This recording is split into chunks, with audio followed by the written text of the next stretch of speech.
ASO मुख्य परीक्षा 2011 मध्ये हे गणित आहे.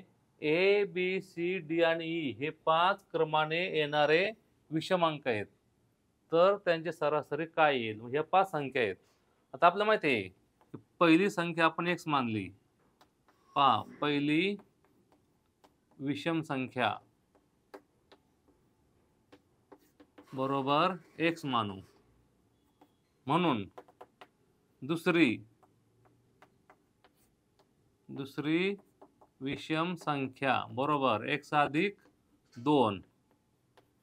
तिसरी विषम संख्या बरोबर x अधिक 4. कारण विषम संख्या काय होणार आहेत? 2 ने वाढणार आहेत. पहिली x, दुसरी x अधिक 2, तिसरी x अधिक 4. चौथी विषम संख्या बरोबर x अधिक 6. x आणि 2 ने वाढल्या. एकूण संख्या 5 आहेत. मग पाचवी विषम संख्या बरोबर किती आहे?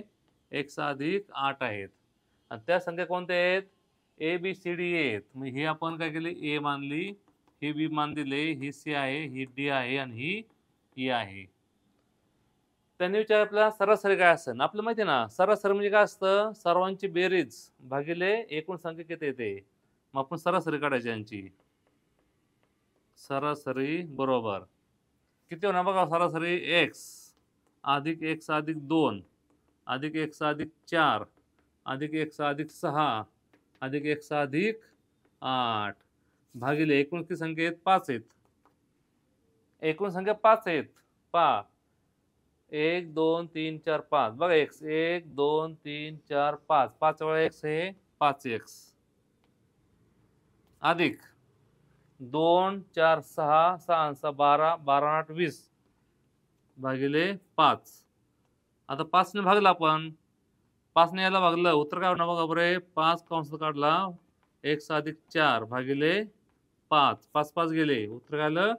x अधिक 4. म्हणजे x अधिक 4 म्हणजे संख्या कोणती बघा बरे?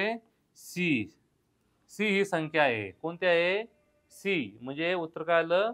C संख्या ही किती आहे? x अधिक 4 आहे. त्यामुळं या संख्यांची सरासरी आली C आली.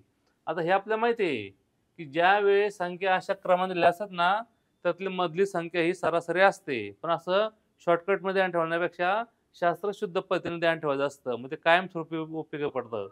केवळ शॉर्टकट हे सर्वत्र उपयोगी येत नसतो. त्यामुळं हे कसं येतं ते आपण ध्यान ठेवायचं. तर त्यासाठी काय करायचं मग? त्या संख्या आपल्या अशा नियमाप्रमाणे विषम संख्या असतो, त्याच्यामध्ये 2-2चा फरक असतो. मग 2-2 ने वाढ केली, ते उत्तर आलं. मग शेवटी आपण पाहिलं की x अधिक 4 ही किंमत कोणाची? कोणाची किंमत आहे? C ची आहे. त्यामुळे ते उत्तर काय आलं? C हे उत्तर आलं. त्यामुळे यांची सरासरी काय आली? C आली.